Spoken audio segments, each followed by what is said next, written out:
দিনের শখ ছিল একটি প্রফেশনাল গ্রেডের মাইক্রোফোন কিনব। অবশেষে আমার সেটআপে যুক্ত হয়েছে মাউনো PD400X পডকাস্ট ডাইনামিক মাইক্রোফোনটি।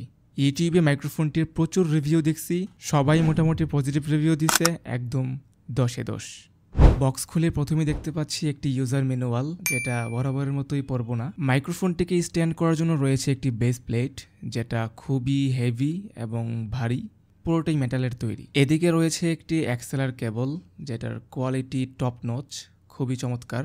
যদিও এই মুহূর্তে আমার কাছে কোনো অডিও ইন্টারফেস নেই, যার কারণে আপাতত ব্যবহার করা হবে না। এদিকে রয়েছে আরও একটি কেবল, যেটা USB-C two USB-C with type A, যা দিয়ে অনায়াসে মোবাইল, ম্যাকবুক, পিসি, ল্যাপটপ সব জায়গাতে ইউজ করা যাবে, কোনো প্রকার OTG কেবলের হ্যাসেল ছাড়া। এই হচ্ছে আমাদের মেইন ইউনিট মাউনো PD400X।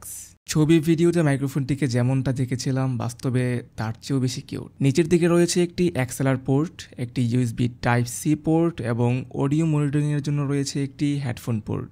পাশাপাশি অডিওর মোড চেঞ্জ করার জন্য রয়েছে 3টি ইন্ডিকেটর এবং একটি বাটন। অডিও গেইন কন্ট্রোল করার জন্য সামনের দিকে রয়েছে একটি ভলিউম নব, তার উপরে রয়েছে একটি মিউট আনমিউট করার জন্য টাচ বাটন।